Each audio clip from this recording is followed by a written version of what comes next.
जय हिंद दोस्तों। Railway NTPC यह प्रैक्टिस टेस्ट 32 है। तो आइए शुरू करते हैं। पहला प्रश्न है, भारतीय उच्च शिक्षा में रुचि रखने वाले ईस्ट इंडिया कंपनी के एक ब्रिटिश अधिकारी कौन थे? तो इसका सही उत्तर है ऑप्शन डी, विलियम्स जोन्स। अगला प्रश्न है, भारत में आधुनिक शिक्षा का जन्मदाता किसे कहा जाता है? तो इसका सही उत्तर है ऑप्शन ए, विलियम बेंटिक। अगला प्रश्न है, भारत में अंग्रेजी शिक्षा का सूत्रपात किसने किया? तो इसका सही उत्तर है ऑप्शन बी, लॉर्ड मैकाले ने। अगला प्रश्न है, किस गवर्नर जनरल ने तकनीकी शिक्षा को बढ़ावा देने के लिए उपाय किए? तो इसका सही उत्तर है ऑप्शन है, लॉर्ड डलहौजी ने। अगला प्रश्न है, भारत के आधुनिकीकरण के समर्थक कौन थे? तो इसका सही उत्तर है ऑप्शन बी, लॉर्ड डलहौजी। अगला प्रश्न है, निम्न में से किसने शिक्षा प्रणाली में चरित्र निर्माण और नैतिक शिक्षाओं के महत्व पर जोर दिया? तो इसका सही उत्तर है ऑप्शन है, एनी बेसेंट ने। अगला प्रश्न है, निम्न में से कौन भारत में उच्च शिक्षा में अपने महत्वपूर्ण सुधारों के लिए जाने जाते थे? तो इसका सही उत्तर है ऑप्शन बी, लॉर्ड कर्जन। अगला प्रश्न है, विश्वविद्यालय प्रशासन और नियंत्रण में सुधार के लिए 1904 का भारतीय विश्वविद्यालय अधिनियम किसने पेश किया? तो इसका सही उत्तर है ऑप्शन सी, लॉर्ड कर्जन ने। अगला प्रश्न है, निम्न में से किसने पूर्वी शिक्षा का समर्थन किया जिसमें शास्त्रीय भारतीय भाषाओं और साहित्य का अध्ययन शामिल था? तो इसका सही उत्तर है ऑप्शन ए, लॉर्ड ऑकलैंड ने। अगला प्रश्न है, भारत में प्रथम राष्ट्रीय शिक्षा नीति की घोषणा कब की गई? तो इसका सही उत्तर है ऑप्शन डी, 1968 में। अगला प्रश्न है, राष्ट्रीय शैक्षिक अनुसंधान एवं प्रशिक्षण परिषद यानी एनसीईआरटी की स्थापना किस वर्ष की गई? तो इसका सही उत्तर है ऑप्शन ए, 1961 ईस्वी में। अगला प्रश्न है, शिक्षा में सुधार के लिए हंटर आयोग की स्थापना किसके शासनकाल में की गई? तो इसका सही उत्तर है ऑप्शन है, लॉर्ड रिपन के। अगला प्रश्न है, विश्वविद्यालय अनुदान आयोग की स्थापना किस वर्ष किया गया?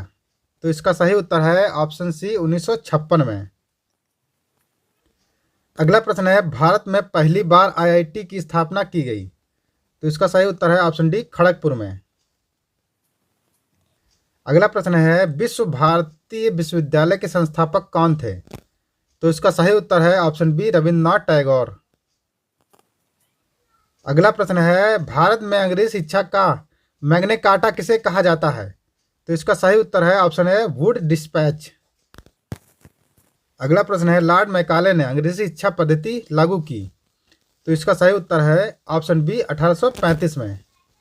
अगला प्रश्न है, भारतीय शिक्षा में 10+2+3 का सुझाव किस आयोग ने पहली बार दिया था? तो इसका सही उत्तर है ऑप्शन बी, कोठारी आयोग ने। अगला प्रश्न है, निम्नलिखित में से कौन सा विश्वविद्यालय 1857 के दौरान स्थापित पहले 3 विश्वविद्यालयों में से एक नहीं है? तो इसका सही उत्तर है ऑप्शन सी, दिल्ली। अगला प्रश्न है, नरेगा को भारतीय संसद के द्वारा कब पारित किया गया? तो इसका सही उत्तर है ऑप्शन है, 25 अगस्त 2005 को। अगला प्रश्न है, मनरेगा की कार्यात्मक इकाई क्या है? तो इसका सही उत्तर है ऑप्शन सी, ग्राम पंचायत। अगला प्रश्न है, मनरेगा योजना के तहत कितने घंटे कार्य करने का प्रावधान है? तो इसका सही उत्तर है ऑप्शन बी, 7 घंटे का।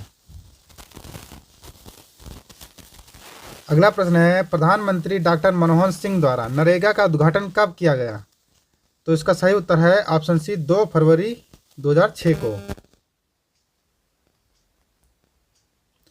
अगला प्रश्न है, मनरेगा योजना के तहत कितने किलोमीटर के अंतर्गत रोजगार देने का प्रावधान है? तो इसका सही उत्तर है ऑप्शन सी, 5 किलोमीटर के अंतर्गत।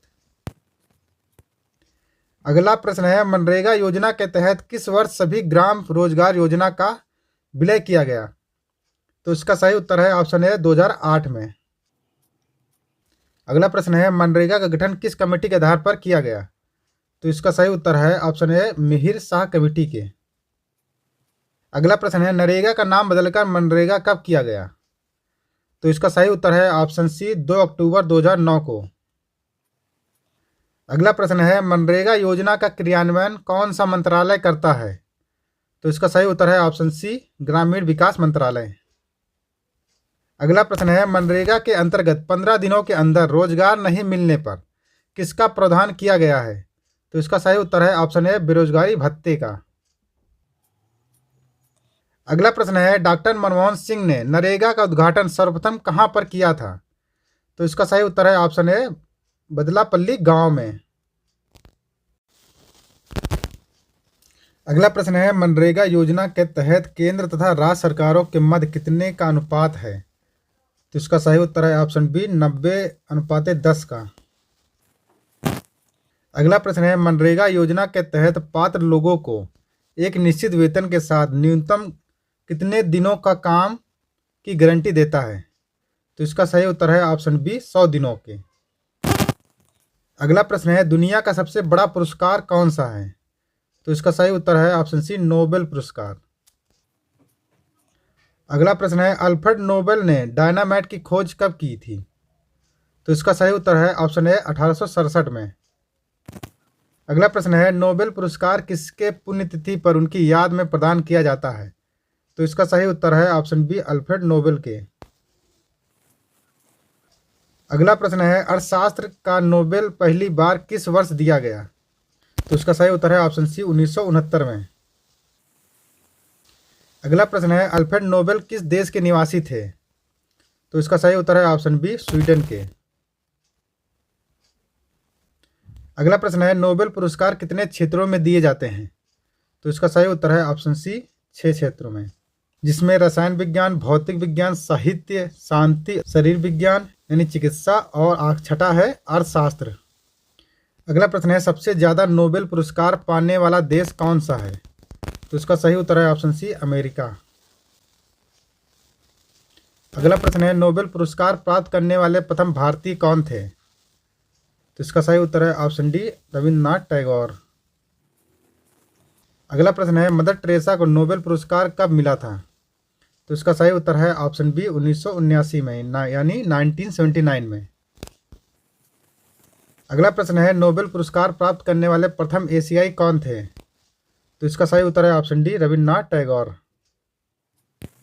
अगला प्रश्न है, रविन्द्रनाथ टैगोर को किस वर्ष नोबेल शांति पुरस्कार दिया गया? तो इसका सही उत्तर है ऑप्शन बी 1913 में।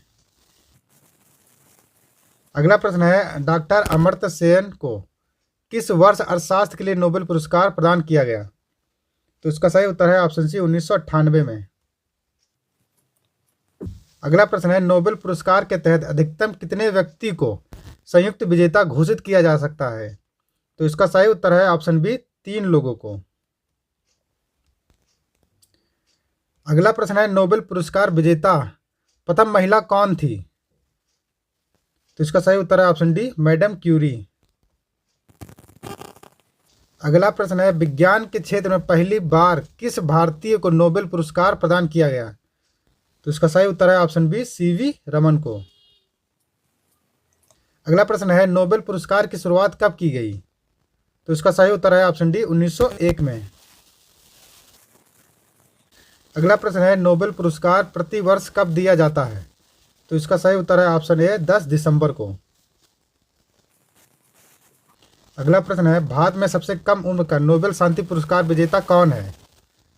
तो इसका सही उत्तर है ऑप्शन बी मलाला यूसुफजई।